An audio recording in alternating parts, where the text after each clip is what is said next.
Welcome to This Week in Money. I'm Jim Goddard. Today, Chartworks CEO Ross Clark talks about the poor performance of the Canadian dollar despite decent oil prices and a hike in the Bank of Canada rate. The NASDAQ had an outstanding week, and it wasn't just because of the so-called FAANGS. Publisher of the popular blog Juggling Dynamite, Danielle Park, believes the banks would start treating their customers fairly if their bosses faced real consequences for wrongdoing. Also, if a robot takes your job, should you give up hope of finding employment again? ThinkResearch.ca CEO Ted Dixon talks Trump, tariffs, and what the ultimate impact on our and the world's economy might be. He also comments on takeovers in the marijuana industry and how Canada beat Tesla in an effort to establish an electric car foothold in China. Plus, at the end of the show, we'll have company showcase updates from American Manganese President Larry Reaugh and MGX Minerals CEO Jared Lazerson. We'll talk to Ross Clark right after this. Arctic Star Exploration, operated by a team of proven mine finders, is focused on diamonds in Finland and the Northwest Territories of Canada. Work programs are underway in Finland and planned for Canada this summer. Arctic Star trades on the TSX Venture Exchange symbol ADD, on Frankfurt symbol 82A1, and the OTCQB symbol ASDZF. Please visit our website arcticstar.ca or call us at 604-689-1799. I'm Brian Fowler, President of Blind Creek Resources Limited, listed on the TSX Venture Exchange, ticker symbol BCK. Blind Creek is focused in the Yukon, Northwest Territories, and British Columbia. The company's key property is the Blend Project, one of the largest undeveloped lead-zinc-silver deposits in Western Canada, plus plans to advance the recently acquired, fully permitted historic engineered gold mine in the Atlan District of Northwestern BC. Check us out at blindcreekresources.com. Welcome to This Week in Money, the source for market opinions. Here is Jim Goddard. My guest is Ross Clark from chartsandmarkets.com, where you'll find insightful market commentary and timely technical analysis. Welcome back to This Week in Money, Ross. Good to be with you, Jim. The Canadian dollar, how did it do after higher interest rates were announced by the Bank of Canada and the price of oil came back a little bit? Well, we would be expecting that with two good items like that the dollar would stage some type of a rally, but clearly we are not seeing that. Canadian had a small uplift about a week ago, but then spent the bulk of this week just backing off maybe about 0.5 to 0.75%. And this is really bad when you've had a $74 crude oil price, and the Canadian dollar wasn't capable of doing anything. It's pretty rough stretch for the Canadian. And if we continue to see higher highs in the oil market with this divergence in the Canadian, that'll spell the demise once again of this trend, and we'll be looking for new lows. But for now, the bounce, which was oversold a couple of weeks ago when we looked at it, has done about all that it needs to do for this bounce, and I think the easiest path now will be once again to the lower side. And, it doesn't need a U.S. dollar to push it there. U.S. dollar has been in a consolidation phase. It looked as though it will probably continue like that for a while. We've been in probably 8 or 10 weeks now with this U.S. dollar having finished its initial run and going into its thrashing phase. So I don't see a bias as far as the dollar in terms of what it's going to do to Canada, but Canada just on its own is still a sickly looking item. Is the U.S. dollar expected to increase in value? And if it is, should we be stocking up on them if we can? I think, I look at the dollar index as much as anything, and the index is sitting around 94.5. It was as low as 93 and change in this last 2 months. Been as high as 95. It's just mid-range right now. I wouldn't be at all surprised to see that range actually expands a bit, maybe to 95 on the upper end and just under 93 on the lower end. But I don't see a dramatic move right around the corner. More of this consolidation, but with little broader specs to it. So you want to just trade it as a trading range. If it gets overbought, if it runs 5 or 6 days in one direction, look to take the opposite side of the trade and then trade it back to neutral. But as far as a big trend, I don't think that there's one that's in the cards right now. Ross, the NASDAQ hit record highs. Was that driven by the so-called FAANGS? Well, the FAANGs themselves are starting to see a little bit of separation here. Facebook is managing to continue to push on very nicely, new highs this week. Amazon also doing well. But, you know, if we look at Netflix, we look at Apple, and the overall, what we're seeing is that there's a little bit of change going on in terms of the leadership. That's nice to see because you do want to have rotation out there. And, you know, speaking of rotation, it was back in the first part of the year, one of the leaders in the upside have been the defense stocks, the Lockheed Martin, Boeing, General Dynamics, and Northrop Grumman. They all became very, very overbought in the first quarter, and we got some good, strong sell signals. They've now had their biggest downside correction, biggest downside move in over 8 years, and they are showing good basing indications. And if we think back, I mean, it was the NASDAQ and the Russell 2000 that in April, May were showing good bottoms and signals that one should be bullish on them. They've had this great run. Now we're starting to see new bases start to happen in this defense group. So, you know, it wouldn't hurt for investors to maybe take a little bit of money off the table on these ones that have had this latest run and go look for more of the undervalued ones. The other sector you might take a look at, I don't see bottoms in there as of yet, would be the financials, the XLF or the KBE, so those would be the both the regional and the money center banks in the U.S. Been hard hit in the last couple of months. Looks as though that they still haven't seen their bottom, so I'd probably stay away from those ones.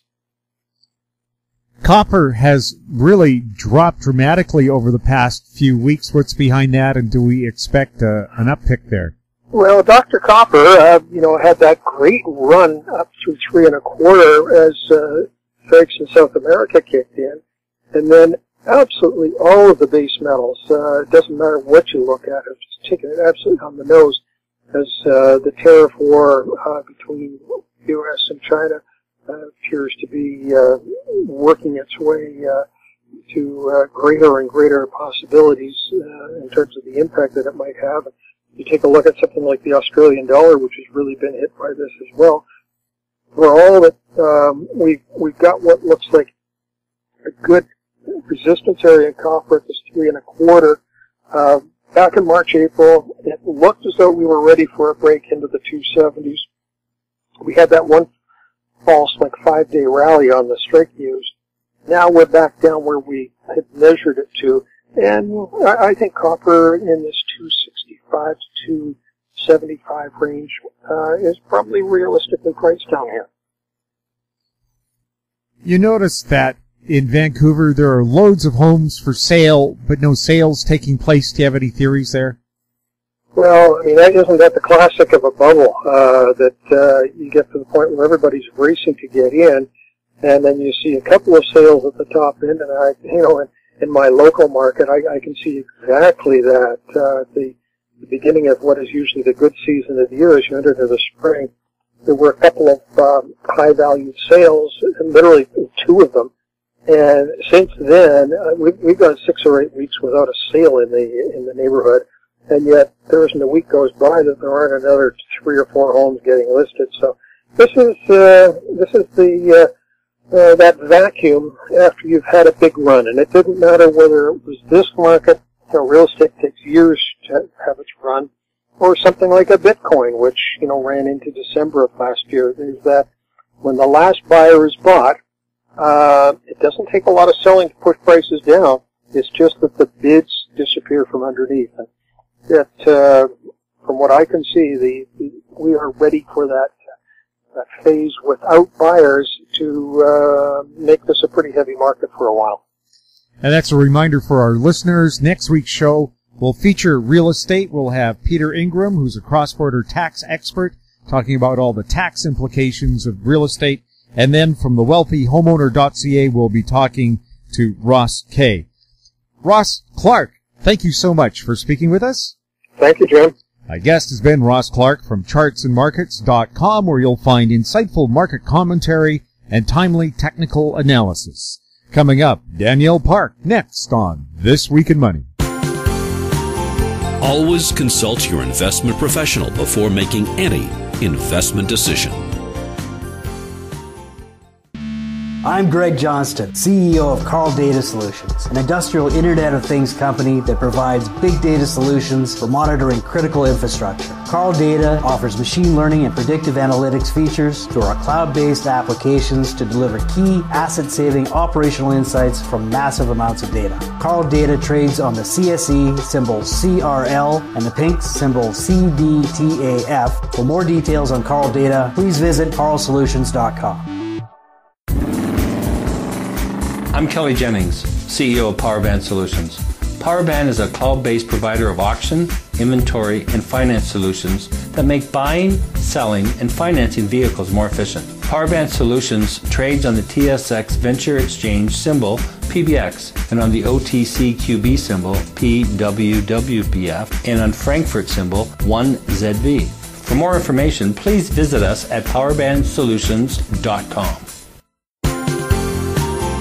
This Week in Money is archived online at talkdigitalnetwork.com. My guest is Danielle Park, editor of the popular blog Juggling Dynamite and president of Venable Park Investment Council Incorporated. Welcome back to This Week in Money, Danielle. Hey, Jim. The Bank of Canada hiked interest rates, and the big banks, of course, responded immediately and hiked their prime rates. Can Canadians withstand these higher rates, and were they deserved or are they necessary? Well, the Bank of Canada is really caught in a tough place at the moment with the weak Canadian dollar that has been falling over the past several months. We are seeing inflation in that the cost of goods for Canadians is rising, but that is so that's a reason that the Bank of Canada looks at the current rate structure and says we better increase rates. At the same time, however, as we've talked before, Canadians are more indebted than they've ever been. And so this is not just households, this is corporations as well. And so what they're doing in trying to combat this perceived inflation is really drying up the ability of everyone to service the debt they already have outstanding. And that's putting downward pressure on spending, which ultimately slows the economy. So they talk brave about their plan to hike rates and normalize them, and let's not forget normally coming into a late cycle, the Bank of Canada would have rates, its overnight deposit rates above 5%, and today they are just now with this recent hike 1.5%. So we are far, far away from what would be considered any kind of normal monetary climate in past cycles. That said, we are now into our 121st month of expansion, Jim, since the last recession, and that means that we should be prepared for the next downturn. How one prepares for downturn is by building up savings, paying down debt, and having some money stashed away for a rainy day. Unfortunately, that is not what has happened in this cycle. The world has more debt now than it had ever had, and much more than it had at the peak of the credit bubble in 2008. The Institute of International Finance recently published its first quarter report, reporting that global debt is now at 318% of GDP. So Canada's not alone in its prolific spending that has gone on, but we are certainly uniquely fragile at the moment, given that we are having tariffs come in on many of our key exports, that our car manufacturing wing of our economy is under threat as we speak. Resources has been under threat already for some time with the push to alternative energies in the world and higher efficiency, which means less demand for our product. And that's all before you get into a slowing global economy again, which, as I say, we're overdue for. So Canada's in a rock and a hard place. We've really wasted the expansion that's been the past decade. We really have not prepared in a way that would be prudent for inevitability of shocks and crises which come through human human history. That's just normal for us to have that, and we're really completely ill-prepared this time. So I think the Bank of Canada wants to keep hiking rates. They may indeed try to do another one, perhaps, in the next couple of months. But the reality is that the yield curve, which is bond traders in the world looking at the prospects for economic growth as rates rise on the short end, if they believed that the economy was going to be able to accelerate and continue to expand through this period, they would not be buying up long bonds at the same time that the Bank of Canada is hiking the short rates. And so now we've got the flattest yield curve. The difference between the 10 and the 2-year was at about 0.2 this week, which is the lowest it's been this cycle. And anytime we've had flattening of that spread over the past more than a year now, and as we get towards zero, that's always been a precursor for the onset of recession, which is well overdue.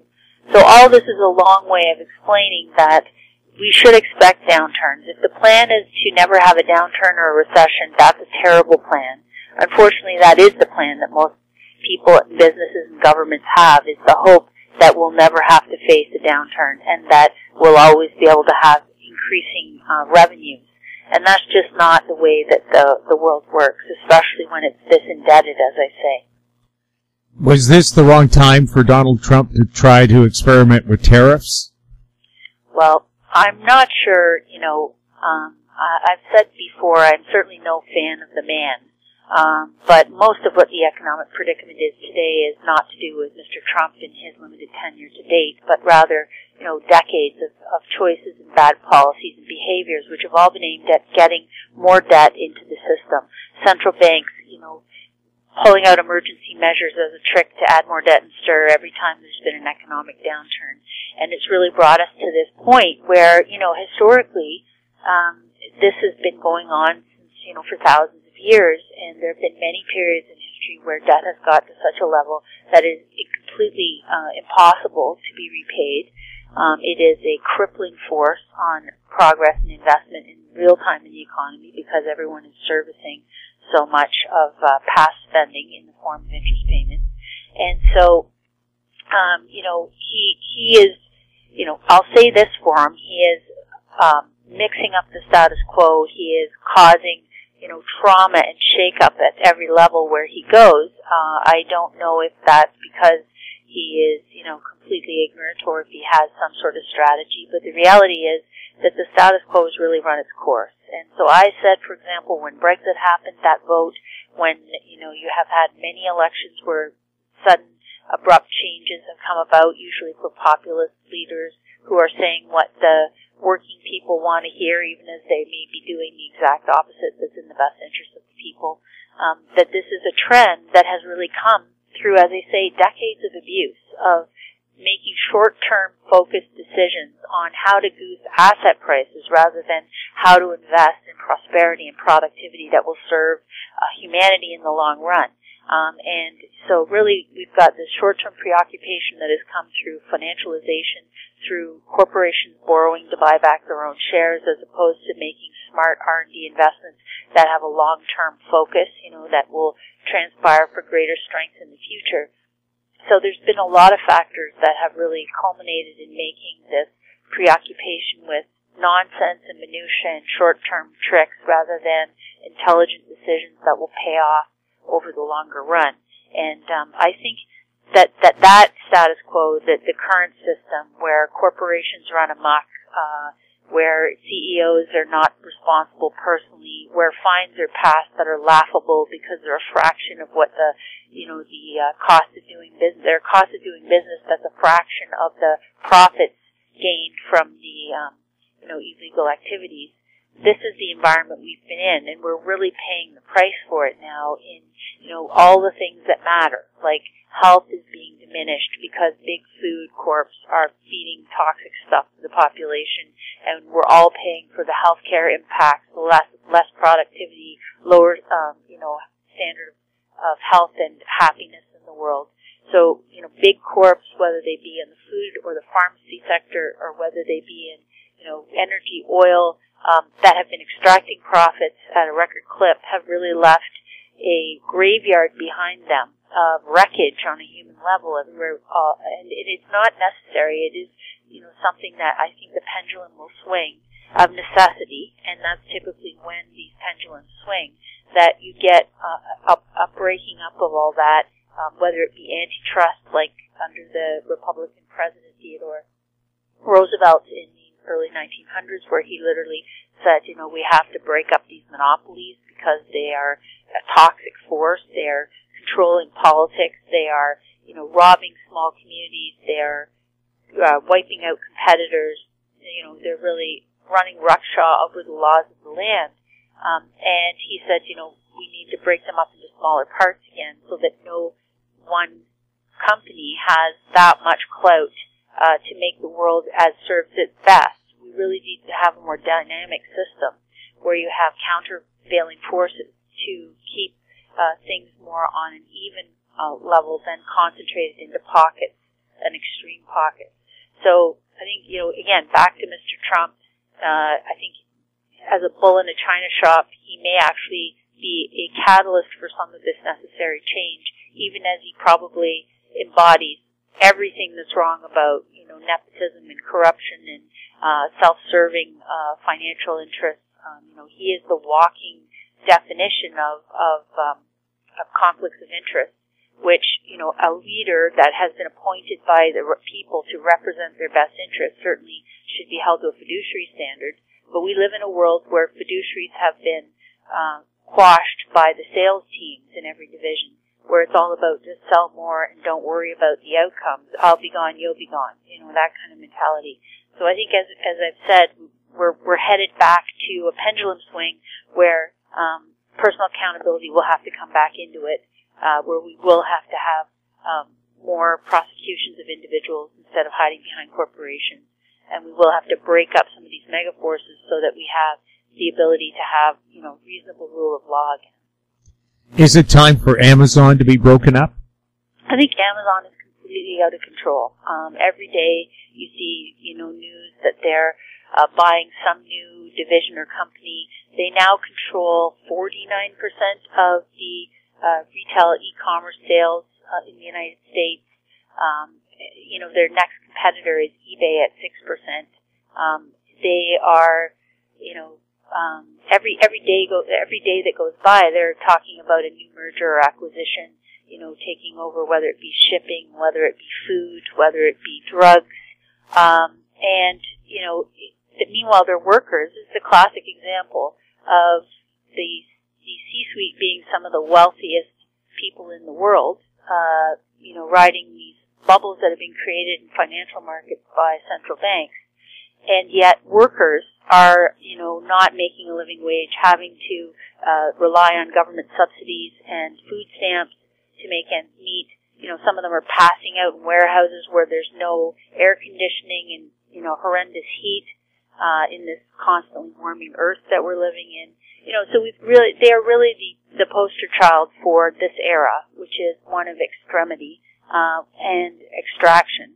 And so, the old test for antitrust, and this was from the early days, when they first brought in legislation, as I say, to try and break up some of the worst offenders. The test was always, is the consumer getting a cheaper price? And if the monopoly was using its power, whether it be Standard Oil or, J.P. Morgan Northern Securities Company,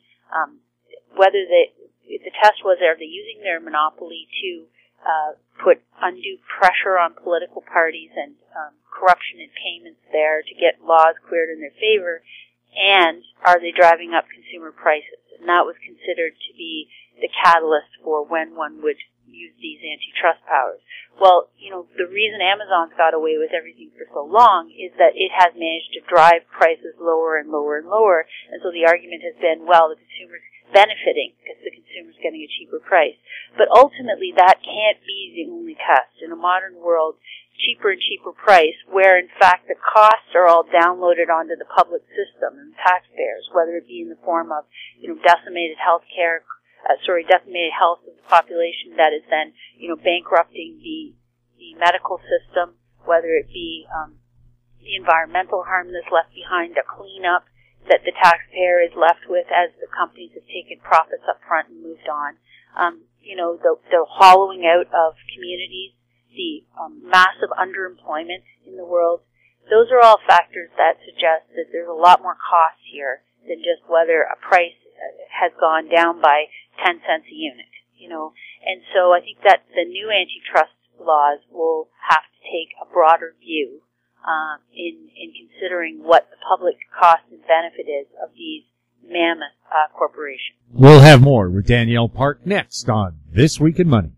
Cypress Development Corp's flagship lithium project is located just east of Albemarle's Silver Peak mine in the heart of Clayton Valley, Nevada. A 12-hole exploration drill program for lithium-enriched claystone on Cypress's 100% controlled properties is now underway. Cypress Development Corp trades on the TSX Venture Exchange, symbol CYP, the pink CYDVF, and on Frankfurt's C1Z1. For more information, please visit our website, cypressdevelopmentcorp.com.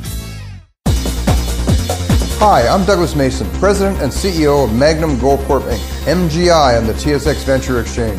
A 2015 drill program on the LH property intersected high-grade gold, including 16.9 meters of 13.58 grams and 11 meters of 20.66 grams per ton gold. A follow-up drill program is planned to further evaluate previously identified subsurface high-grade gold mineralization. Please visit our website at magnumgoldcorp.com. This Week in Money is archived online at talkdigitalnetwork.com. Welcome back to This Week in Money. We're chatting with Danielle Park. Danielle, in our first segment, you talked about corporate accountability. In Britain, they now have a law that says if the CEO of a bank allows it to go bankrupt, they get 3 years in jail. Some executives with Volkswagen over the diesel scandal, they've been sent to court, and some are facing jail time as well. Do we need to see more of that? Yeah, the arrest of some of the people in the Dieselgate scandal took a long time. Let's not forget that news broke at least a couple of years ago, and class action lawsuits are now spreading. It's certainly not just Volkswagen. It turns out it's been all of the major car makers, North American as well, have been using cheap devices. So here's another example where companies have used cheap devices to degrade the environment, in some cases 40 times more emissions than they were touting to the public, who were, buying these products, thinking that they were getting to drive their car and have less emissions, and literally some conscientious consumers making choices of one vehicle over another based on things like fuel efficiency and lower emissions. And it was, in fact, a complete lie. And these companies were taking their profits up front, directed from the C-suite. There's no question that this was not, some rogue worker in a factory somewhere. This was policy that was driven from the top down. But the actors and the people who were perpetrating this were taking their profits, taking their bonuses, making themselves incredibly wealthy in the process. And then when the news breaks, they were left, just engorged with their profits. No one's taking the money back and all that stuff. So yes, I was happy to see there were more prosecutions, but so far there hasn't been jail time, but they're in the midst of a court process. Certainly as a lawyer, I'm all in favor of due process. I'm not in favor of sending people to jail willy-nilly, but I do think that there needs to be, if you're the directing mind of a corporation when it's in the midst of a massive episode of fraud, you take the credit for the quote profits and gains on the way up. You also have to take responsibility for the harm and the fraud when it is widespread in your organization. So I think that it's a positive first step. We certainly need to see a lot more of it. Was the fine that Facebook received for the Analytica scandal adequate? No, well, so there's a classic example, right, where this week in the UK, regulators, they, announced a fine against Facebook for its part in that Cambridge Analytica scandal, where it was fined, £500,000, when in fact the company makes that in revenue every 5.5 minutes.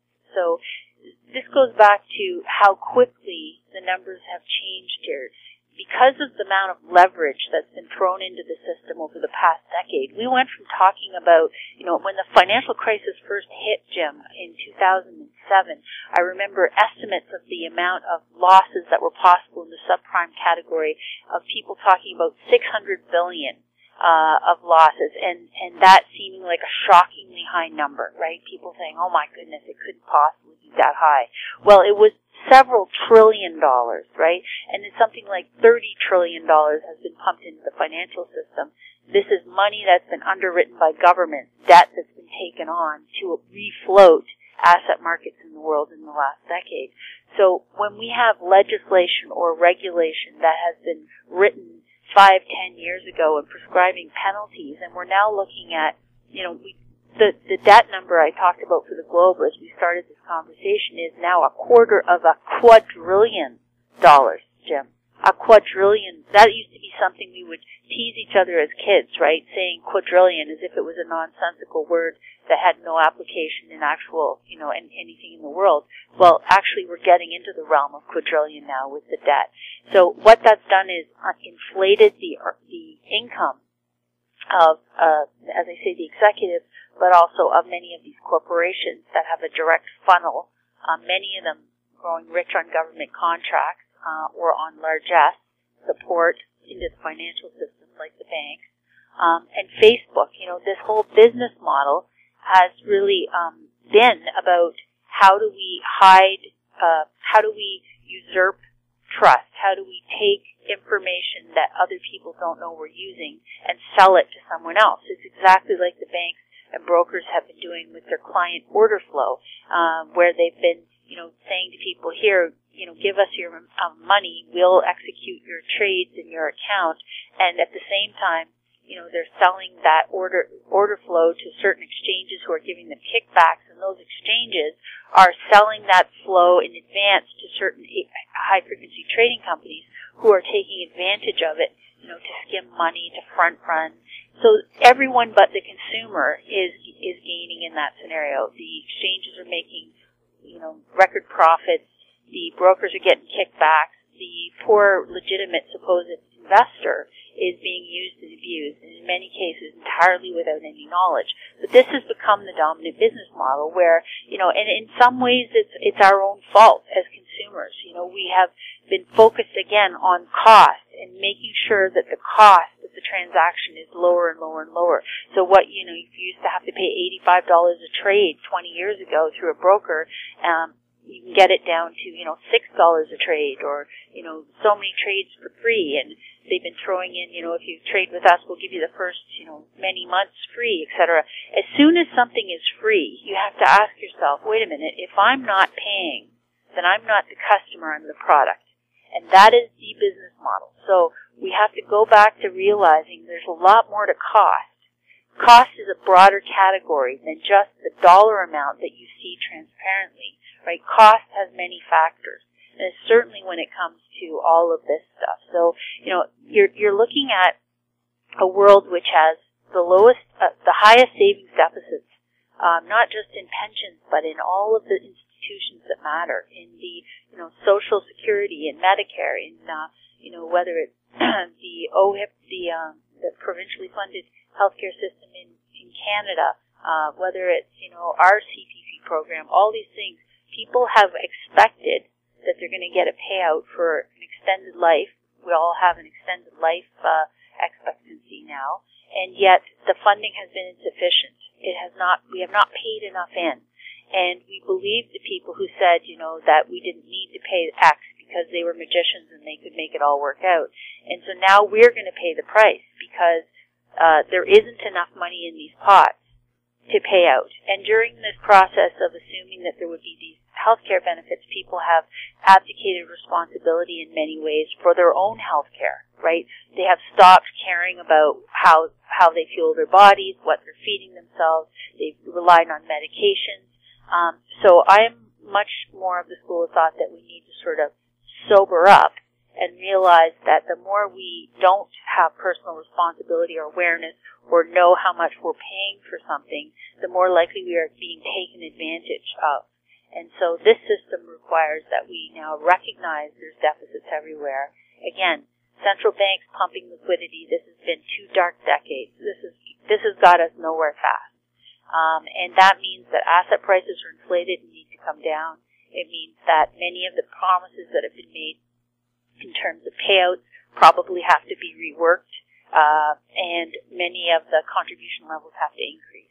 Because the demographics of the world are not in support of the status quo continuing. Where, we've got less and less workers and more people hoping to pull from the pot as retirees. So we're going to go into a phase here where we have to be much more aware and actively save as opposed to just blindly buy, assets and have them go up, whether it be your personal residence or other real estate or the stock market. And typically you get a period of, 10 to 20 years thereafter where asset prices deflate and or go sideways. And that's when people have to stop sort of playing the casino and say, oh, so there's no magic in this, it's just back to me. And, I think it's actually healthy because the research shows, whether it be, in inheritances of people being given money from wealthy parents over time, statistically, and this is through decades of research, shows that those are the people who tend to accumulate the less money themselves, right? And it makes sense. If you think you're going to be given things, you're less diligent in making sure that you generate things yourself. And that's generally the case. So in a system where there's less people expecting to be taken care of and more people actively aware and participating in their outcomes, I think you'll have more accountability. We'll have more with Danielle Park on This Week in Money in a moment. MGX Minerals is revolutionizing the new energy economy with patented lithium extraction technology, replacing traditional solar evaporation using low-cost, low-energy nanofiltration. The first system of this paradigm shift technology is currently being commissioned. MGX Minerals trades on the CSE, symbol XMG, the OTCQB, symbol MGXMF, and Frankfurt, symbol 1MG. For more information, visit our website, mgxminerals.com. Hi, I'm Douglas Mason, President and CEO of Rainy Mountain Royalty Corp., RMO, on the TSX Venture Exchange. Rainy Mountain's Brunswick property is located in the Reaugh shear zone in Ontario, with grab samples running as high as 32 grams per ton gold. A follow-up drill program to test numerous targets located by recent groundwork is planned for early 2018. Please visit our website at rmroyalty.com. This Week in Money is archived online at talkdigitalnetwork.com. Welcome back to This Week in Money. We're speaking with Danielle Park. Danielle, I remember a few years ago after the Bilderberg meeting where the richest people in the world get along and meet up with politicians that they said we have to do something to redistribute wealth where 1% of the world's richest control something like half the world's assets. And if you go 3%, it's 3/4 of the world's assets. And then I think we heard laughter after that. Does something have to be done about people? Should you be allowed to have more than $1 billion? Well, I mean, I don't want to, I think it's very uncomfortable to get into who's allowed to have what. That starts to become very totalitarian. I'm not interested in that. What I want to see is just personal accountability. So that means that we have a division between, for example, the classic is that the wealthy people look at, people on various social programs and say, oh, you're all on welfare and government benefits, you're not pulling your share. And the most wealthy people, many of the companies and owners, got that way by being the benefactor of government contracts. So government taxpayers are really the most abused class right in the middle. And so, again, we can't have a system where everyone is allowed to abuse their health and abdicate all personal responsibility for their life, and lay on the state for their needs. And we also can't have a system where, corporations and the wealthiest people, grow grotesquely so, by diverting funds from the public purse into their own contracts. When Mr. Trump is over at NATO and bragging about how he's getting other countries to increase their defense spending, the skeptic in me is thinking on the behest of the industrial military complex, and they're probably, the Lockheed Martins and the American companies that produce all of this weapons of warfare are no doubt, rubbing their hands in glee because they've got the head sales guy going out around the world telling them we need more of this, spend more on defense. So again, we need to make sure that the people that are setting the policy don't have financial interest vested in a particular outcome. And we need to divide the fiduciaries who literally are held to a duty to show that they are acting in the best interest of the representatives, separate from the people who are taking secret profits or kickbacks. It shouldn't be tolerated in any way. So there's a whole bunch of responsibility that has to be put back into the system. But generally speaking, yes, the larger you get in terms of organization, the more and more you get away from individual responsibility and accountability, the more top-heavy and abusive the system becomes, and the less sustainable it is. Because ultimately, these arrangements have always imploded of their own weight over time, and usually leaving quite a lot of suffering in their wake. So, I think all that simply is going to happen here, I think, is we're going to have a major downturn in the global economy, which is not a meteorite hitting us from outer space. It's a normal cycle, especially when you have this much leverage and debt abuse that's gone on for the last decade. And that will necessarily, implode some of the asset bubbles, will therefore lower the perceived wealth of even the people that are, claiming a certain level of financial assets on their balance sheets. Those values will come down as well, and we'll kind of restart the system. And we'll have to restart the system in some new thinking, and it'll be all about efficiency and less waste. More personal discipline and accountability on all levels, and less sort of, closing your eyes and believing what the sales force is telling you. If there is an economic downturn, and we know there will be at some point, will the people who are laid off expect to have their jobs back when things improve, or will they have already been replaced by AI robots? Well, there's no question that artificial intelligence and automation takes away a certain amount of jobs, but in every other period in history when we've had, whether it be going to the weaving loom or going to the ice engine, or whether it's, a railroad, whatever it was that changed fundamentally the economy and the society and the way that people did business, it also created a bunch of jobs in other areas. So I don't believe we're going to get to a world where everything's run by machine. I think that we are always going to need human beings, especially wise ones. There's not a lot of them. I think that, there will be opportunity created. And this realignment that I'm speaking of, there'll be great opportunity created out of that for those that are prepared and have, used this economic expansion to their benefit. And those are the ones who have got out of debt and built up their cash savings and have been, exhibiting personal discipline around their spending, so they're not wasting a ton of money, that they're, those are the ones who will be poised and able to take advantage of things, in this environment. And, I think that'll always be the case. So yes, you always have to be thinking about what areas are likely to be, what, fundamental areas are changing, what will be the next Kodak camera sort of thing in terms of the business world. But there's always going to be, where we should be headed next, and that just takes a bit of forethought to say, where would an opportunity come, and I think there'll be lots of them.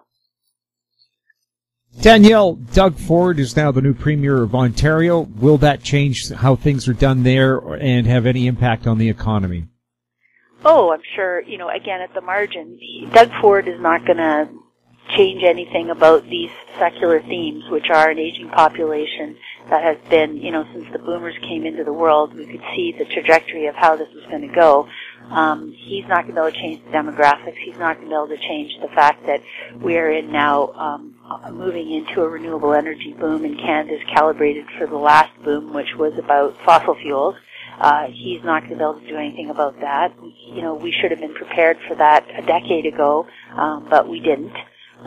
So, I noticed one of the things Mr. Ford did was he took away the EV energy tax credit for buying an electric vehicle. We had, in Ontario, we had a tax credit that was trying to incent people to buy those vehicles. He took it away and he gave it to the oil companies, which I thought was a perfect statement of how he's a completely misunderstanding where the future of the world is headed. Having said all that, I don't disagree that taking away the tax credit on EVs is necessarily the wrong thing. I am of the worldview right now that we have very little revenue relative to the need, relative to the amount of commitments that have been made.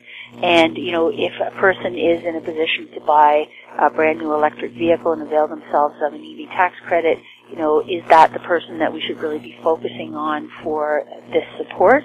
Or is that, should we be looking at more productive things to do with the money, or what benefits program is dying for cash, and we have to try and be more liberal in the sense of sharing the wealth and not just rewarding people that already have the most. So I didn't disagree, even though I wish to buy an electric car and it would have been lovely to have the tax credit. I didn't actually disagree with him taking that away. I totally disagree with him allocating it, of course, to fossil fuels, because that is also one of the most wealthy segments in the world who, again, are not being held to the full cost accounting of the mayhem and harm that they're inflicting for the rest of us to pay and clean up.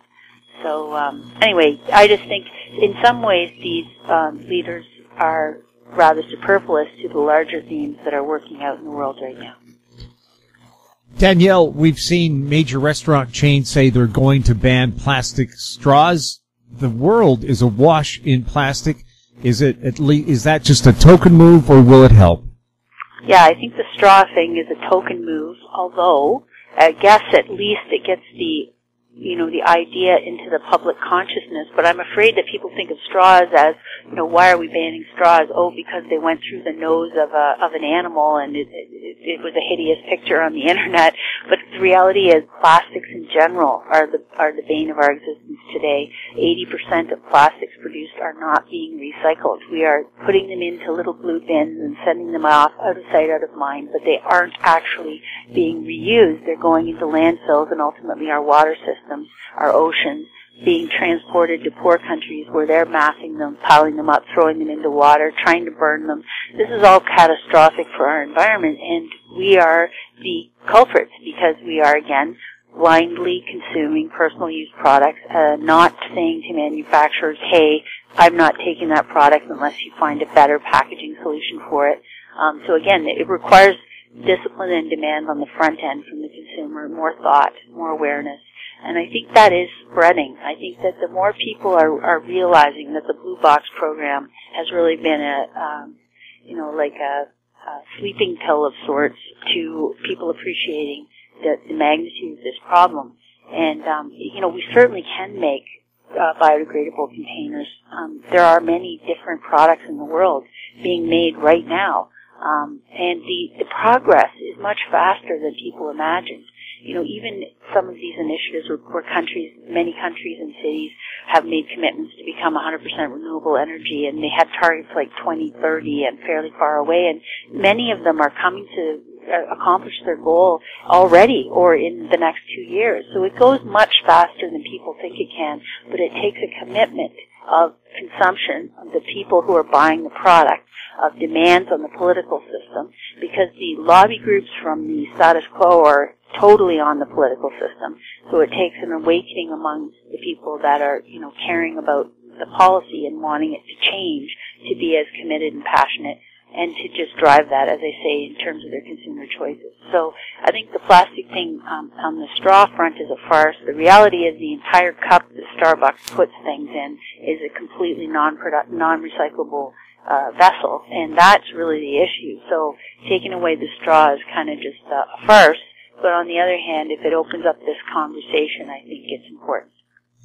Yes, I remember when the city of New York used to put all of their garbage on barges and haul it about 10 miles offshore and dump it. Are they still doing that? I think they are still doing that. If you go to New York, there's no recycling evident in any of the, mostly in any of the restaurants. And in fact, I think the United States in general is greatly remiss in recycling program. And yet, again, I go back to, we have recycling programs in many of the places in Canada. We've certainly had it where I live for, well over a decade. But if the bulk of the waste that's being created is plastics, which is not being recycled, it's almost like we're going through a farcical episode up here, at least where in places where they're not pretending to recycle, they're being brutally honest about it. So I think, it certainly makes no sense that we don't have biodegradable containers, because I don't think we're going to get away from personal use in a world where things are shipped from one side of the world to the other on a regular basis. You can buy local and all that, but there's certainly going to be this interest in trading things. And so because of that, we're going to need packaging we can ship far in.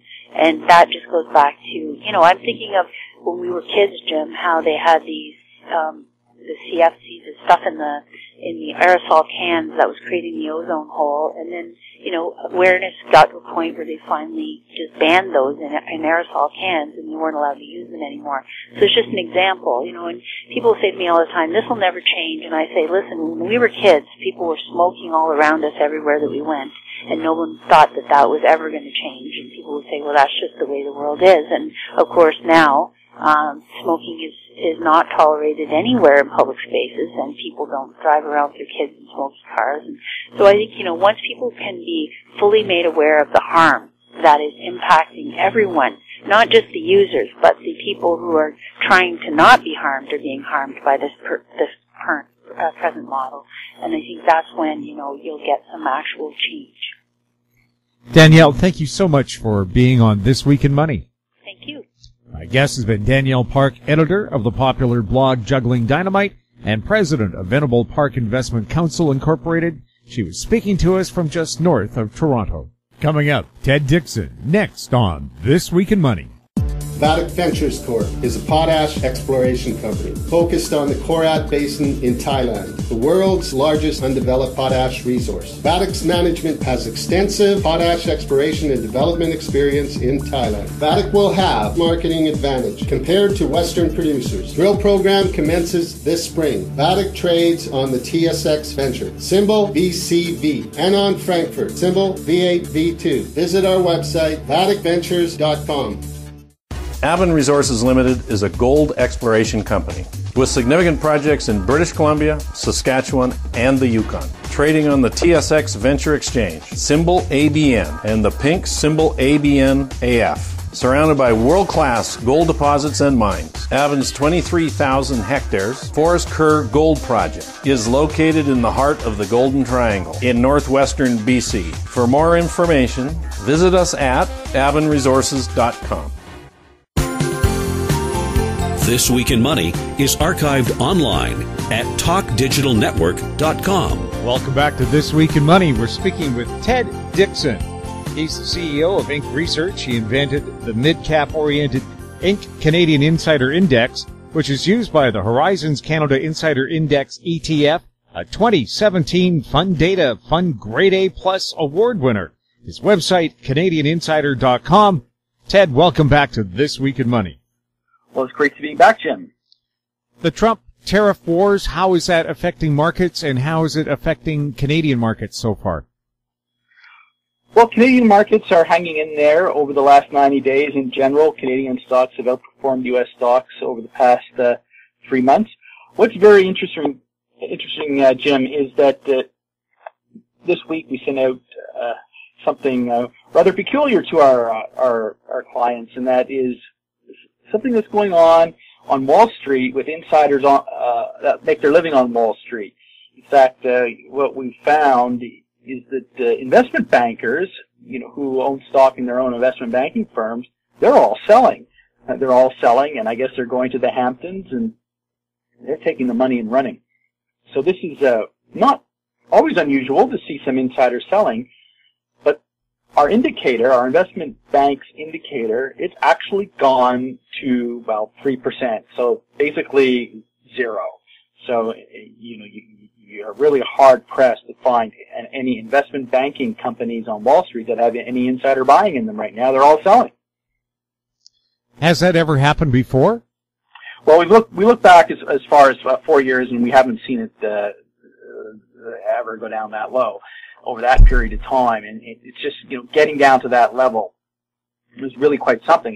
Just kind of going through the list of, the companies that I see here on the sell side, and they're all familiar names.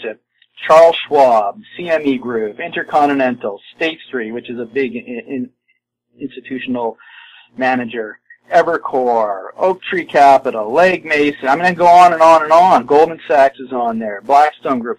They're selling right across the board.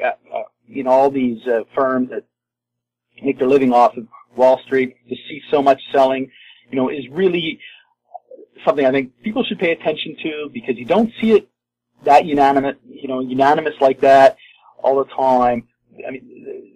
They're signaling, Jim, that there are some pretty big risks out there. We've had a pretty good run, so the risk reward of hanging around this summer, hoping that the S&P is going to hit another all-time high, which it could do, but the risk going down that path clearly are building. How's the Canadian dollar versus the U.S., and what's the outlook for it? Well, U.S.-Canada currency is not something we track directly, but in general, the Canadian dollar has the Trump tariff going against it on the one hand.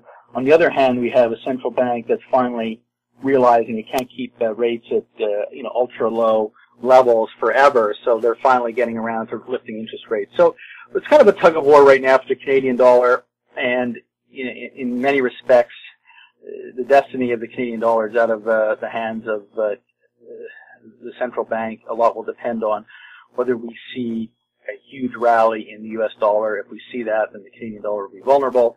If global markets turn sour on the U.S. dollar because of their growing debt and their growing, how shall we say, volatile policy coming out of Washington, then the Canadian dollar could surprise on the upside. But look, it could go either way, and we're really at the whims, I think, of a lot of factors beyond anyone's ability to predict at this point. The S&P 500 made a multi-month high. The NASDAQ hit a record high. What's behind those stock exchanges? Well, there's a very good interview that you did just this week with Mike Swanson, and he got back to the fact that there's been a lot of buybacks going on in the U.S. market, and that's really been a big factor.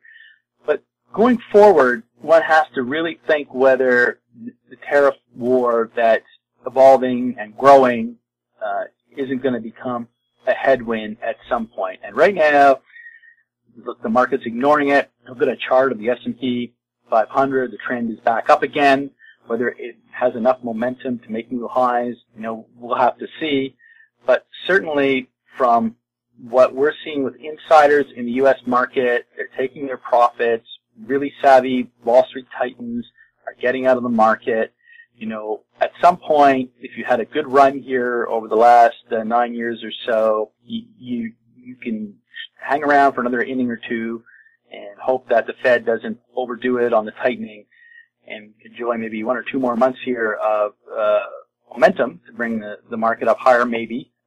But maybe not. Maybe things will really heat up in August when the comment period for the Trump tariffs end. What I mean by that is they put another list out of on $200 billion worth of Chinese goods that they want to slap tariffs on, and that whole consultation period in the United States ends at the end of August. So we'll expect some news flow at least at the end of August on that, and you investors really want to try and ride that up to the top. And if you look at it and it's only just a wall of worry, then maybe you're prepared to do it. But insiders are not prepared to do it, and certainly the titans of Wall Street don't appear to be willing to do it either. Ted, October 17th, the Canadian government will start selling legalized pot to everybody who's of legal age. What kind of business have we seen so far heading into this? Well, in terms of the stock market, the investment bankers in Canada must be a little happy because we're seeing some merger activity. And I guess that's not too surprising in the lead up here to the legalization date. you've got a number of companies that want to get scale, or they want to get a presence in parts of the market where maybe they're not so strong. So interestingly, just this week, we saw a deal where the largest player in the space, Canopy Growth, made an offer to buy a much smaller player, Hiku brand, which is a retailer. And we actually wrote about Hiku brand at the end of June. We saw some insider activity recently in that stock, and that was a contrarian alert. What I mean by a contrarian alert, Hiku brands had traded up in the $3 or $4 range earlier in the year on a very, pardon the pun, Jim, but very high hopes of very high returns going forward. Well, that didn't pan out so well earlier in the year, and the stock came back down to under the $2 level. And the deal that got done, Canopy shareholders are probably fairly happy, because depending on how you measure it, the premium was between 20 and 35%, from when we wrote about it, depending on what price you want to attribute the deal to. Now, it's because it's an all-stock deal. You see, these deals aren't being done in cash. So basically, we're seeing some consolidation, but boy, Jim, the deals and the premiums attached to some of these deals are a far cry from, I think, where investor expectations were even a few months ago. Does Canada have a window as well with other nations where they have at least decriminalized marijuana? Could Canada sell to them as well? Well, I think that's the hope, and I think, not just the hope, but also the assumption in some of these business plans in some of the larger players. So it's really going to be up to investors, I think, to pick those stocks that they believe, will have the ability to not only see those opportunities, but execute on them, take advantage of them, and have the management skills to capitalize on them. So, one of our themes going into the summer here is to look for individual cases in the healthcare sector, including the marijuana sector, but not broadly. We wouldn't look at the marijuana sector as a broad all the boats are going to be lifted here. No, I think there's going to be some standout winners, and then you're going to see some mergers, and others will just be left behind. We'll have more with Ted Dixon next on This Week in Money. Media recognition from Bloomberg, Reuters, recycling trade publications, patented process for 100% recovery of critical metals, including cobalt, lithium, nickel, manganese, aluminum. American Manganese is focused on recycling lithium-ion batteries for electric vehicles. American Manganese trades on the TSX Venture, AMY, the US, AMYZF, and Frankfurt 2AM. For more information, visit AmericanManganeseInc.com or phone me, Larry Ray, at 778-574-4444. Don't miss out. Stay informed. Receive the HowStreet.com weekly recap with thought-provoking podcasts, radio, and articles delivered to your inbox. Sign up for the HowStreet.com weekly recap on our homepage at HowStreet.com. This Week in Money is archived online at TalkDigitalNetwork.com. Welcome back to This Week in Money. We're chatting with Ted Dixon. Ted, there were a lot of headlines about Tesla planning to set up a plant to make electric cars in China, but there's a Canadian angle to this. Can you tell us about it? Well, Jim, the Canadian angle is an angle of competition. A couple of weeks before, Tesla made its big announcement that it was going to apparently develop a plant in China to pump out up to, I believe it's 500,000 units a year. A Canadian company, Magna International, which is no small company, by the way. It has a market cap of about $27 billion Canadian. It announced a joint venture in China that it was going to be building premium type of electric vehicles for the Chinese market. Now, what's interesting about the Magna announcement, there's two things. First of all, the group that they're doing it with, BAIC Group, is already producing electric cars in China for the Chinese market. And in fact, in December, Jim, get ready for this, BAIC actually sold 13,000 electric vehicles in China. Tesla sold 17,000 for the whole year. So here, Magna is getting teaming up with a Chinese company that's got a track record that's already producing cars in China. Now they're looking at taking over a plant that's already got a capacity of 180,000 vehicles per year. So the plant is built, the plant is there. Yes, it has to be retooled, but look, there's no comparison. You've got this Canadian company charging into China with an established player that already has a market presence with the facilities there. Yes, they have to be rejigged and retooled. And then you've got Tesla, which is trading at these phenomenal multiples on, basically optimism that they're going to be able to build this plant that hasn't, as far as I know, been financed. So, well, it'll be interesting to see. Let's just see how this plays out. But, when you look at the valuation of Tesla, let's pick, something like price to sales. That's the market cap of the company, the $54 billion market cap over the sales. You're looking at a price to sales ratio of about 4.3, where Magna is a much cheaper stock. It's been around for much longer than Tesla has been in the business, and it's got a price to sales ratio of 0.5. Okay, so 8 times less expensive than the Tesla valuation. So, you can compare those realities in terms of moving into China and how things go. And I'm not so sure, if the Americans aren't able to get this trade war, a truce in this trade war. And I know there's all these assumptions in the market as it's all going to be taken care of, and it's all going to be this is all just Donald Trump being a genius, and he's really knows what he's doing, and he's really just going to pull a rabbit out of the hat here. But what if it doesn't? What if it drags on for a few years? And Tesla's going to be working in a regulatory environment in China that let's just say at best will be neutral to American companies. I would expect if there's a trade war moving on, but could certainly be a lot more sour than that as well. Well, China seems to have been quite selective in the tariffs that they've announced on U.S. goods, things like Tennessee whiskey or Kentucky bourbon. So, and those were heartland areas that voted for Trump. Do you think that could be effective for them? I think the Chinese are going to be very effective opponents to America in this trade war. I don't think there's a lot of realization of that. In the U.S., the assumption is that the Chinese cannot compete with the Americans on a tit-for-tat trade basis, which is just very naive. Yes, the thinking is, Jim, that, well, because the U.S. Imports so much more than China does, in the hundreds of billions more per year, that the Chinese can't match the Americans on a tariff tit for tat. Well, maybe not, but just because the Americans put up a 10% tariff on, say, $250 billion worth of goods, there's nothing to stop the Chinese from doing a 20% tariff average on, half that amount. So you get the same amount of punishment. And there's other ways the Chinese can fight back too, like, for example, doing a lot of inspections in U.S. plants that are part of the global supply chain. And again, this gets back to what is the real objective here of the Americans? And I don't think that's clear.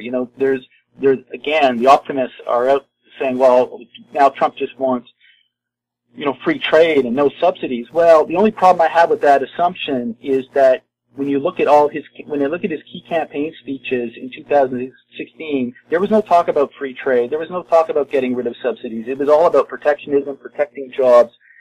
And again, going back to that really fantastic interview you had earlier in the week with Mike Swanson, that I think he kind of hit the nail on the head here. What's going on with the Trump group? Do they really want free trade, or do they really want to protect U.S. industries through this some sort of romantic notion that they can rebuild up iron and steel making and the like? And when you tie that back to Wilbur Ross and where he cut his teeth in making his money, the the idea that the Trump administration really wants to go back to the good old days of having more steel plants is not that far-fetched, and I think it's at least as plausible, probably more plausible than this notion that's come up that, well, Trump is really just trying to get a level, a real free trade environment where everyone's going to be free of tariffs, and we're just going to get rid of all the subsidies. I'll certainly believe that when I see it. I would love that outcome. I think that would be a fantastic outcome. As you asked before, it's too bad that why isn't the Canadian government calling Donald Trump on that statement that he made? We should be there saying, oh, you want no tariffs? Sure. You want no subsidies? Sure. You want to get rid of your dairy subsidies? Yeah, we'll take down supply management. Sure. Let's go at it. And, let's have a real free market here in trade. It's too bad that the Trudeau government doesn't have those kind of instincts. Unfortunately, no, I don't think any political party in Canada has those kind of instincts, unfortunately, at the national level anyways, because, of course, the Conservative Party loves supply management, and they've vowed to protect it. So, I just don't see this trade war issue being resolved quickly. There are those in the market who feel it's going to be resolved before the midterm elections. I think that's unlikely. Trump has said that he doesn't want to settle the NAFTA file now until after the midterm elections. So is this just a plan to inflict as much pain as possible to get people to sign on the dotted line once the elections are over? It could be, or it could be the fact that he doesn't want a deal. Again, the base case scenario in the market is that Trump wants a deal and he's going to get a deal. Well, maybe Trump does not want a deal. And, and I think that has to be part of the thinking that people have to plan for. Is it, am I suggesting that there won't be any trade deals? No, there very well could be. I mean, he is a deal maker, so one has to give him, well, I wouldn't give Donald Trump a benefit of any doubt on any given day because, he is quite capable of changing his mind quite quickly. But sure, let's assume he does want to strike some deals. Then one has to believe we will get there. How quickly, though, is another matter. So far, his track record at getting deals done in politics is not that great. He got his tax bill done, and he got the Republicans on board with that. That's been his signature accomplishment. But short of that, he hasn't got any trade deals done. And when it comes to the markets going forward, that's what they're going to be looking for, is getting these trade deals done. So, we'll all be watching and seeing if it's the art of the deal, or if it's the art of no deal. Maybe we're dealing with the art of no deal. Well, being a communist government in China, could they just order their citizens to boycott anything American? And if you buy anything American, you end up in jail. Well, I don't think they have to go that far. I mean, I think they can, easily set the social agenda, and we're already seeing some subtle signs of that, where the Chinese leadership is saying, well, we're going to buy goods and services from non-American companies, and so there's already sort of a subtle ratcheting up. But boy, if they really get going, it could be quite something. So this chapter is not close to being written by any stretch of the imagination in my books. But, look, there is a chance that, these talks will start up again, and there are no talks right now. China and the U.S. are not talking. So, there's not going to be a deal next week. And maybe they will get together and they will be able to cut something up before the midterms. But every week that goes by when they're not talking makes it less likely we're even going to have a deal in 2018. Never mind over the next few months. So I think the market's either going to have to continue to believe it doesn't matter, that this trade deal doesn't matter, or they're going to have to reprice the risk. And the other conversation you hear in the market all the time is that, well, it doesn't really matter for the U.S. because their imports are not that big and their exports are not that big out of the whole economy. But that's just looking at, the direct effects. When you look at the indirect effects about prices and inflation, it's a whole different story. If you have car importers that are being hit with tariffs, guess what that means? It means the domestic producers also have room to put up prices, and it's right like that across all sectors of the economy. If one of your major competitors is foreign and they got hit with a tariff and their prices have gone up, you have to decide whether you're going to raise your prices, to match that, or you're going to take market share away from them. Well, I'll tell you what, when you have almost full employment in the United States, where you don't think you can actually go out and hire anyone who's qualified to increase your production line, I imagine most firms are going to raise their prices, and you're going to see more inflation. And that's not market friendly when you see more inflation in that kind of an environment. So, and when I mean market friendly, it's not good for multiples. So sure, your revenue could be growing finally, at a decent clip, but it's going to put upward pressure on interest rates eventually. That's going to put downward pressure on multiples. So if this tariff war continues, it will have an impact on the United States beyond the simple impact of the tariffs. Well, if you go to Walmart, you'll notice most of their goods were made in China. What happens when they lose access to those cheaper goods and the consumers who buy them in the U.S. realize it's starting to cost them a lot more to live? Well, that's the huge political question going into midterms. And right now, why the U.S. can continue this very aggressive approach on trade is because they're getting away with it. The stock market is going up, bond market is behaving, and the polls aren't really giving the Republicans a lot to worry about right now. Now, there are some early signs that this may be changing, that there's some movement in Donald Trump's popularity. When you look at his approval rating, it's kind of creeping up here, where it's moving up a little bit. But his disapproval rating, it kind of bottomed right before the Kim Jong-un summit in Singapore, and it's been creeping back up. So there's some early signs that maybe we've had peak Trump here with the electorate. Now, I saw a poll just this week in 15 key Republican states where the Republican support was holding up pretty well.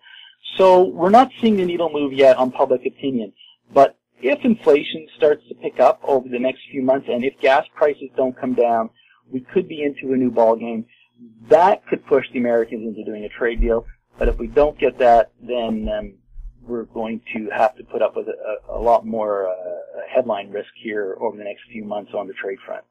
Also, on the industrial front, Adidas closed down their factories in China that employed 1 million people and set up a new mega factory in Germany that employs 60 to 80 people. The rest of the work is done by robots.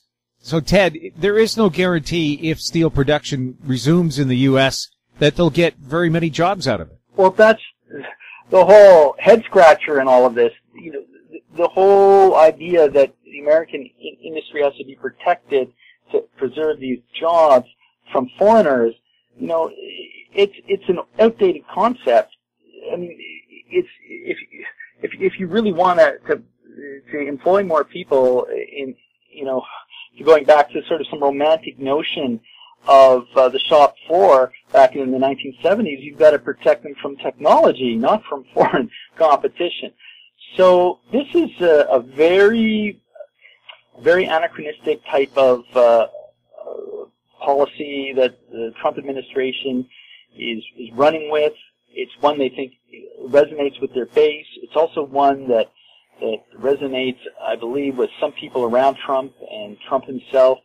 So we'll have to see if more modern thinking eventually asserts itself in the White House. But so far, there is no evidence of that. Former BC Premier Christy Clark suggested in all this mess, BC could always refuse to ship American coal to China and choke that part off, because the Americans right now aren't allowed to ship coal from their country, and also they don't have the facilities to do it. Or would that be a dangerous move and a money-losing move for the Port of Vancouver? Well, anytime you retaliate, it's money losing. So, as a free trader, economically, I would say you don't retaliate and you don't do things like that. However, the reality in politics and the reality of the negotiating table is something else, and one has to decide their strategy. And it unfortunately, the Trudeau government, and it would be the same, I'm quite sure, under Scheer government, they want to protect certain parts of the Canadian industry, fabric, namely dairy, but other aspects I'm sure as well. And unless Ottawa becomes a completely free trading nation, or has a complete free trading agenda, I should say, Canada becomes a complete free trading nation, there's going to have to be tit for tats, and it could get quite ugly, Jim. I think that the markets are not braced for how ugly this could get. But look, I hope I'm wrong. I hope that there is some rabbits pulled out of the hat here over the next few months, and I hope after the midterm elections, NAFTA is done, and I believe Mexico and Canada and U.S. will start negotiating again this summer, although I haven't heard of a date. Let's hope that NAFTA gets done first, and that we lead the way, and then China and the EU and U.S. can sort out their problems. But I still think that's a bit of wishful thinking on my part. But let's hope that's how it plays out. Ted, thank you so much for being on This Week in Money. Well, thanks for having me back, Jim. My guest has been Ted Dixon, CEO and co-founder of InkResearch.ca, his website, CanadianInsider.com. And that wraps up our show for this week. We'd like to thank our guests, Ross Clark, Danielle Park, and Ted Dixon. And thank you for listening. Next week, our show will feature real estate with Peter Ingram and Ross Kay. If you have any questions for the show, you can send them to info@howstreet.com. I'm Jim Goddard. Now stand by for company showcase updates from American Manganese CEO Larry Reaugh and MGX Minerals President Jared Lazerson. Comments made on This Week in Money are an expression of opinion only and should not be construed in any manner whatsoever as recommendations to buy or sell any financial instrument at any time. Archived online at talkdigitalnetwork.com. This Week in Money is a production of Howe Street Media Incorporated. Executive producer is Tom Allen. Welcome to Company Showcase, an advertising feature on HoweStreet.com. I'm Jim Goddard.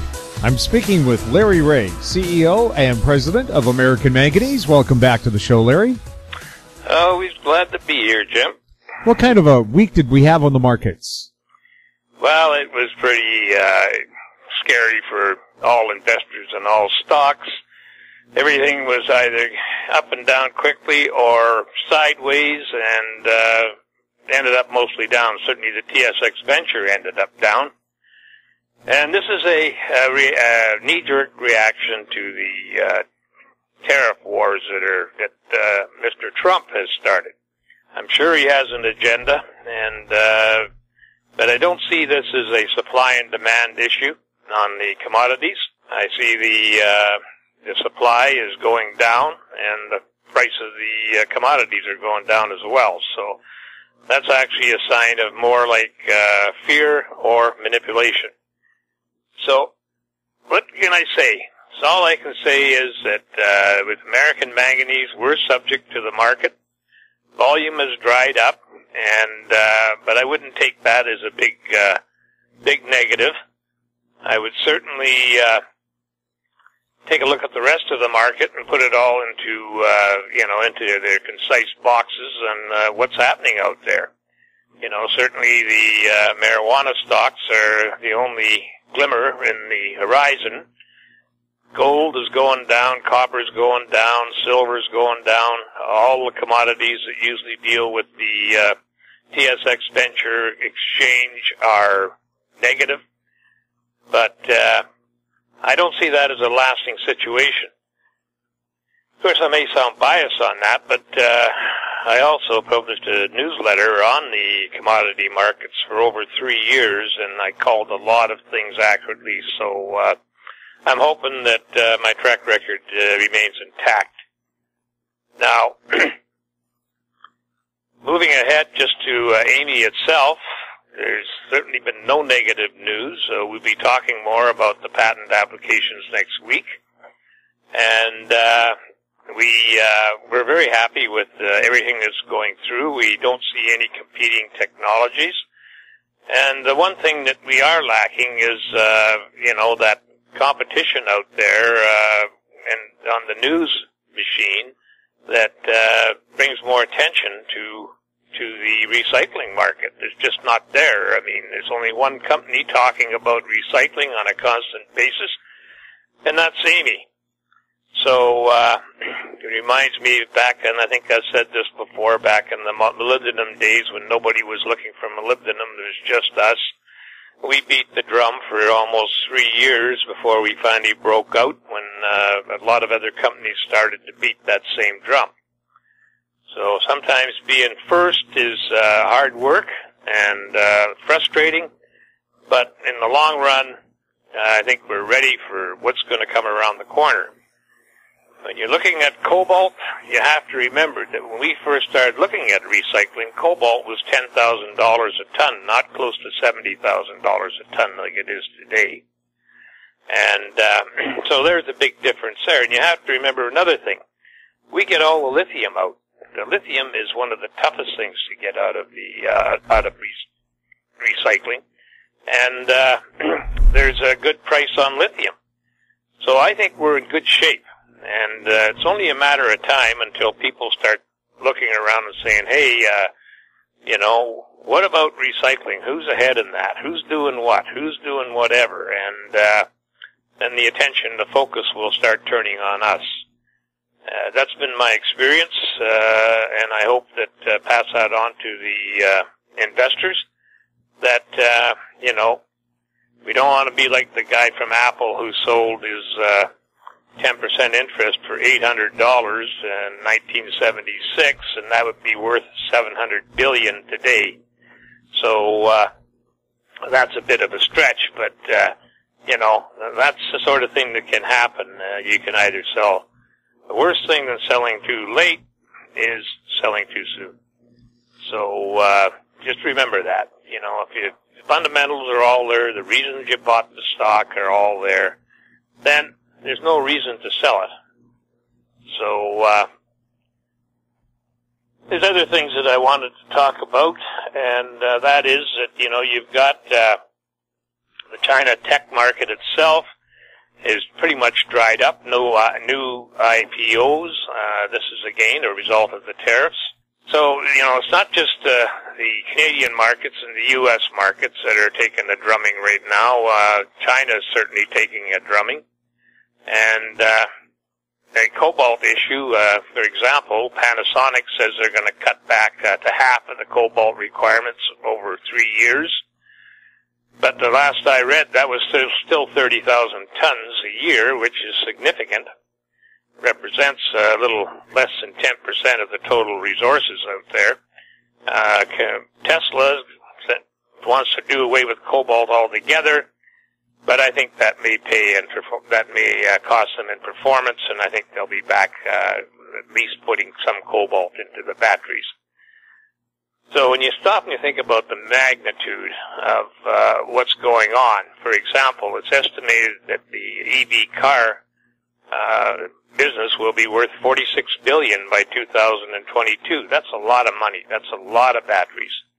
And we want to be there front and center, offering a solution, environmental solution to recycling of batteries, and that's where we're sitting at today. So, it's always in a bear market situation that everybody turns bearish and starts talking about negatives, and but sometimes you got to be a contrarian and look at the positives, and that's where the money's made. Other than that, Jim, I wish our listeners a very happy, enjoyable weekend, and next week we'll bring another day. Larry, where are you traded, and how can people find out more information about American Manganese? We're traded on the on the Venture Exchange, TSX Venture, under the symbol AMY. We're traded in the U.S. under the symbol AMYZF. And we're traded in Frankfurt under the symbol 2AM. The company may be investigated, or you may do due diligence at AmericanManganeseInc.com, our site. Everything is on there. Or you can phone the office at 778-574-4444, or you can send me an email at LREAUGH@AMYMN.com. Larry, thanks a lot for the update. You're welcome, Jim. I've been speaking with Larry Reaugh, President and CEO of American Manganese. I'm Jim Goddard. Our conversation took place on July 13th. Comments made on Company Showcase are an expression of opinion only and should not be construed in any manner whatsoever as recommendations to buy or sell any financial instrument at any time. Archived online at HowStreet.com. Company Showcase is a production of How Street Media Incorporated. Welcome to Company Showcase, an advertising feature on HowStreet.com. I'm Jim Goddard. I'm speaking with Jared Lazerson. He's the President and CEO of MGX Minerals. Welcome back to the show, Jared. Thanks, Jim. Were you the talk of the lithium show in Las Vegas recently? Well, I think what was interesting about the lithium show in a really unabated demand market, which I think we're definitively in, and it looks like for quite a long time now, the growth of batteries and the demand for lithium as part of lithium-ion batteries, is how little has changed in a year, at least in regard to the market as a whole. Still, there appears to be very limited near-term supply, very limited technology or other shortcuts to changing the way lithium is produced. So, were we the talk? Yes, in one sense, we remain the leader in the really new process technology in the lithium space.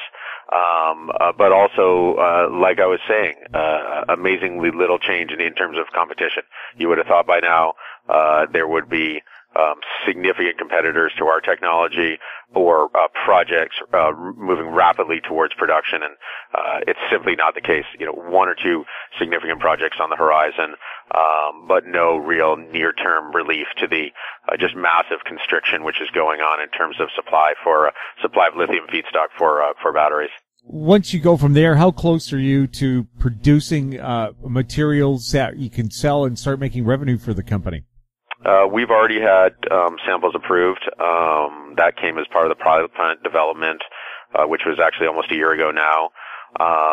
So, you know, in timeline-wise, you know, we started lithium extraction from oil sands wastewater originally January of 2016, and we progressed steadily since then. So we're able to go to pilot about 6 months ago, and then go to now full commercial. As we were talking just offline, we now have two systems in the manufacturing facility. We have one going out the door. We're just in final site preparations for that. Engineers from the oil major and the oil sands that it's going to are working with our engineers and scientists just to get that dialed in. And then the next system just arrived this week. We just press released that the second system has arrived. So we're getting there. We're getting closer and closer to revenue, significant deployments. We're now at what we consider smaller scale commercial, but really significant progress on the physical side. And like I mentioned before, not a lot of sign at this time of significant competition. So we're really leaning in as best we can, as hard and fast as we can. I think it's really our moment to shine here as we we're not in commercialization as we really are commencing deployments, advancing our own projects, working with oil and gas majors, working with industrial majors. We have a very nice wastewater treatment, an industrial facility that uses a lot of lithium in their process, but they're not a lithium producer. Nevertheless, they produce a lot of lithium, so we're looking to recycle, recover that lithium. I think there's tremendous opportunity, both within the lithium space and water handling space in general. I mean, the demand globally for removing whatever junk you got in your water, monetizing what you can in terms of minerals or metals, but really essentially cleaning the water. It's, I would say, an unlimited market. You know, a lot of people don't realize a third of water consumed is for industrial use. The other third is agriculture, which makes sense, and then domestic actually is a much smaller percentage than we think conventionally. So the application of this technology is really global, and now that we're into the manufacturing phase, I think this is where we begin to see the dollars. Is there a primary focus for this, or is this a worldwide effort? Well, I mean, this is homegrown technology here in Western Canada. The core technology really comes from two groups. One of our main partners, and we have a large investment in Pure Lucid Treatment Systems, and then their chief technology officer, David Bromley, Vancouver guy, that really developed the core technology about 10 years ago. The patents are licensed from him. So it's a consortium. Government's been involved at various phases with Pure Lucid. We're now in a consortium together, based on an $8 million grant they've issued for largely for water treatment in oil sands, but a portion of that grant is for mineral extraction as well. And in these scenarios, you really see the mineral extraction as helping to offset the cost of water handling, which is already significantly reduced in these types of projects that we're dealing with over what is conventionally used or what is currently being used, which would be return or really it ultimately has to go to an environmental facility. You're talking about fairly toxic wastewater. The beautiful part on the waste handling side, the water handling side, is really removing the physical particulate, which even in the heaviest, dirtiest of water is still only maybe 20%. So if you can separate that waste product, that physical particulate, from the water itself, you get into a scenario where you've just physically reduced your footprint by, let's say, 80%. So the water then also can be reused. So you're not bringing it back to a level that you would talk about for drinking water or anything like that. This is just industrial water used in an industrial process. So it can be fairly dirty. It just can have a lot of physical particulate, particularly if you're talking about bitumen and SAGD type operations where, you know, it's really difficult water. But this is why the technology is so robust. That's why I think it's ported so well over into mineral extraction. You know, these are guys that spent their careers really developing environmental technology, which, you know, as we know, up until very recently, was a necessary evil, and not a lot of money was really thrown at it. Now policy has far outstripped technology, so it now creates this really awesome opportunity when you talk about the water handling space for low cost, low energy technology.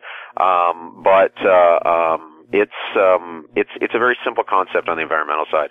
You know, reduce the footprint, reuse or repurpose the water. It doesn't necessarily have to be used. Reuse or repurpose the water. Extract any valuable minerals, particularly lithium, just because it's worth so much. You don't need a lot, particularly if you got a lot of water to handle. So you got to have an inverse relationship. The more water you handle, the more expensive it is on the environmental side. But the more lithium or other minerals you can extract, there's often potash and salt, and if there's local markets for salt or calcium chloride, these things can all be extracted reasonably easily with our technology. But the main thing, you know, low cost. This is what opens it up. And operating cost-wise, in some cases significantly lower. Capital cost-wise, generally much lower in terms of equivalent. But really the key is very good at handling these difficult waters. That really there's not a lot of technology to deal with. Not a lot of technology out there to deal with heavy wastewaters. Not a lot of technology out there to deal with mineral extraction. So we have a bit of a lock, at least for one brief shining moment here. Jared, where are you traded, and how can people find out more information about MGX? We're listed on the CSE under XMG, the OTCQB, MGX-MF, and Frankfurt Stock Exchange 1MG. We can be reached via our website, mgxminerals.com. Jared, thank you so much for the update. Thanks, Jim. It was great. I've been speaking with Jared Lazerson, President and CEO of MGX Minerals. I'm Jim Goddard. Our conversation took place on July 12th. Comments made on Company Showcase are an expression of opinion only and should not be construed in any manner whatsoever as recommendations to buy or sell any financial instrument at any time. Archived online at HowStreet.com. Company Showcase is a production of How Street Media Incorporated.